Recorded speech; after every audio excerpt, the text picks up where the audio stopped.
여러분, 오늘은 조직을 어떻게 관리할 수 있을지 그 방법에 대해 이야기해 보려고 합니다. 여러분, 혹시 조직 내에서 효율적으로 일을 관리하고 팀원들을 어떻게 다루어야 하는지 고민한 적 있으신가요? 만약 여러분이 리더나 관리자라면 이 내용은 꼭 알아야 할 필수적인 정보입니다. 오늘 우리가 다룰 주제는 바로 조직 관리 체계를 만드는 바울입니다. 이 이야기를 들으면 여러분의 사회적 능력이 한층 더 발전할 거예요. 기대되시죠? 먼저, 바울이 말하는 조직 관리에서 중요한 점은 바로 장로를 존경하라는 것입니다. 그렇다고 모든 장로가 존경받을 자격이 있는 건 아니죠. 이 구절에서 중요한 포인트는 잘 다스리는 장로에게는 배나 존경하라는 것입니다. 이 말, 어떻게 보면 너무나 당연한 것처럼 들릴 수 있지만 사실 이를 실제로 실천하는 건 쉽지 않죠. 우리는 보통 사람을 존경하는 기준을 그 사람이 가진 지위나 권력에 맞춰놓기 쉽습니다. 그런데 바울은 그 사람의 능력과 성과에 따라 존경을 표하라고 말하고 있습니다. 그리고 또 하나 중요한 점은 불공평하지 않게 대하라는 것입니다. 여러분, 인간관계에서 가장 중요한 것이 무엇인지 아시나요? 바로 공정함입니다. 모든 사람을 공정하게 대하는 것이야말로 진정한 사회적 능력을 발휘하는 첫걸음입니다. 이제 바울이 어떻게 사회적 능력을 키웠는지 그 비결에 대해 더 깊이 알아봐야 할 차례입니다. 그렇다면 바울의 조직 관리 방식이 실제로 어떻게 우리 삶에 적용될 수 있는지 그 구체적인 방법에 대해 다음 시간에 더 살펴보겠습니다. 과연 우리가 어떤 태도를 가져야 할지 여러분의 궁금증을 풀어드릴게요. 하나님께서 예물의 일부를 취하라고 하셨던 이유, 이게 왜 중요한 걸까요? 사실 수익을 발생시키는 일을 하지 않는 사람들, 그들에게 하나님께서 예물을 취하게 하신 이유가 있어요. 그 이유는 간단합니다. 하나님께서는 그들이 교회와 공동체에서 하는 일들이 다른 사람들의 삶과 연결되도록 하시기 위해서 예물로 그들에게 지원을 주셨다고 볼 수 있어요.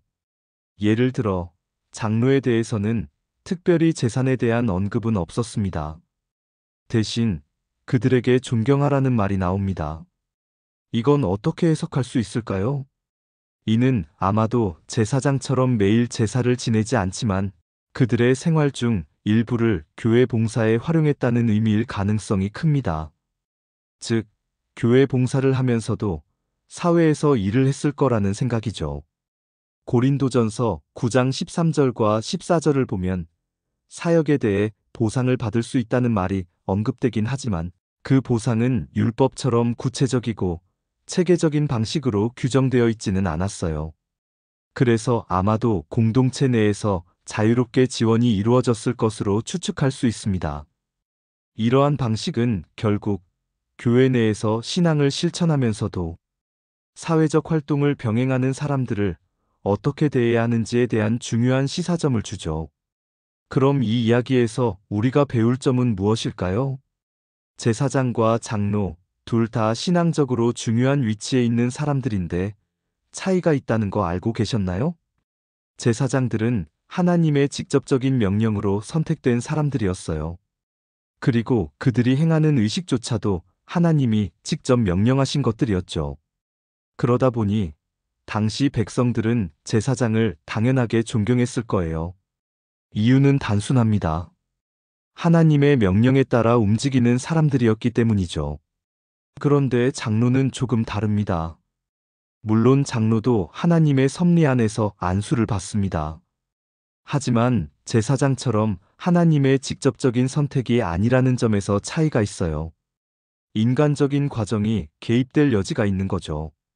그래서 성경에서는 두 가지 중요한 당부의 말씀이 나옵니다. 첫째, 장로를 배로 존경하라.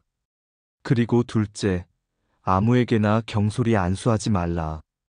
디모데전서 5장 22절에서도 강조되는 내용이에요. 제사장은 굳이 의지를 내서 존경할 필요가 없었어요. 하나님이 직접 세우신 사람들이니까요. 하지만 장로는 다릅니다. 인간의 선택이 개입되기 때문에 의지를 내서 존경해야 하는 존재예요. 여기서 중요한 포인트가 하나 있어요.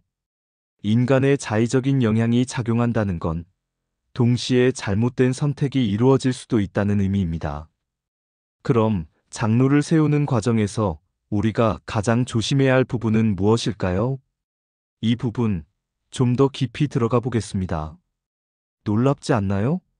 바울은 단순히 신앙적인 가르침만 전한 게 아니라 아주 효율적인 조직 관리 체계를 만들어가고 있었습니다. 그리고 이게 정말 중요한 포인트입니다. 바울은 사회적 약자부터 높은 지위에 있는 사람까지 모두에게 균형 잡힌 태도와 역할을 제시했습니다. 이게 바로 진짜 리더십이죠. 보통 한쪽으로 치우치기 쉽잖아요. 힘 있는 사람에게만 집중하거나 약자만 챙기는 방식이 아니라 바울은 그 중간에서 균형을 잡고 모든 사람에게 현명한 가이드를 제공했습니다. 그래서 그의 가르침은 특정 계층에 국한되지 않고 누구나 받아들일 수 있는 기준이 된 거예요. 그런데 더 놀라운 건 이 원리가 현대 사회에서도 그대로 적용된다는 점입니다. 조직을 운영하는 리더, 공동체를 이끄는 사람이라면 바울의 방식에서 배울 점이 많습니다. 그렇다면 구체적으로 어떤 부분에서 우리가 적용할 수 있을까요? 이 부분을 깊이 파헤쳐 보겠습니다. 여러분, 성공적인 조직 운영의 비결이 뭔지 아세요? 사실 이 원리는 다 하나님 말씀 속에 있습니다. 그런데 중요한 건 그냥 대충 보는 게 아니라 깊이 공부해야 한다는 거예요. 말씀을 깊이 살펴보려는 의지가 있어야 이 원리를 깨달을 수 있습니다. 바울이 이렇게 뛰어난 조직 운영과 리더십을 발휘할 수 있었던 것도 단순한 경험 때문이 아니에요. 바울은 하나님 말씀을 깊이 연구하고 그 속에서 원리를 발견했기 때문에 가능했던 겁니다. 그러니까 바울의 지혜는 그냥 나온 게 아니라 철저한 말씀 공부에서 나온 거죠. 여기서 우리가 얻을 수 있는 중요한 교훈이 있어요. 현실적인 지혜도 결국 하나님 말씀의 섭리에서 나온다는 겁니다. 즉, 성경을 공부하는 것은 단순히 신앙을 위한 일이 아니라 실제 삶에서도 강력한 무기가 될 수 있다는 거예요. 그렇다면 우리가 이 지혜를 현실에서 어떻게 활용할 수 있을까요? 바로 이어서 이야기해 볼게요. 바울은 오직 하나님 말씀을 전하는 사람이었습니다. 특별히 어떤 조직을 운영하거나 관리해 본 경험이 많아 보이지 않죠. 하지만 그럼에도 불구하고 그는 수많은 사람들의 마음을 움직였고 강력한 공동체를 만들어 갔습니다. 왜일까요?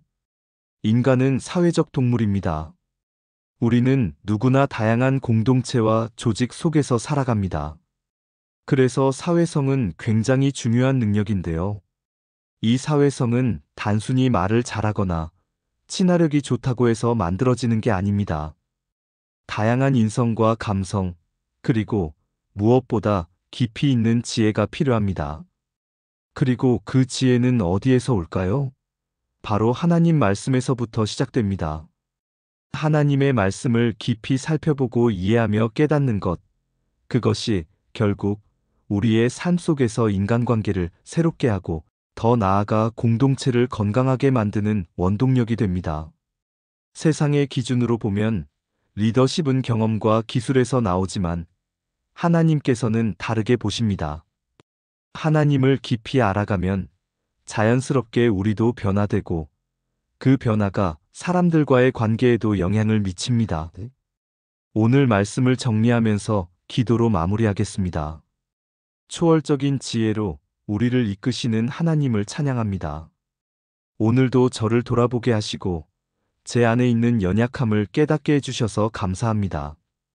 때때로 저는 하나님의 지혜가 아닌 제 생각과 기준으로 사람들을 대했습니다.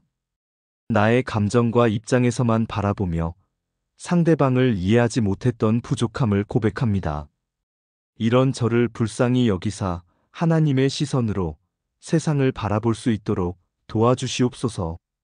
우리의 인간적인 생각과 이기심을 내려놓고 하나님께서 주시는 사랑과 인내로 서로를 대할 수 있도록 인도하여 주옵소서.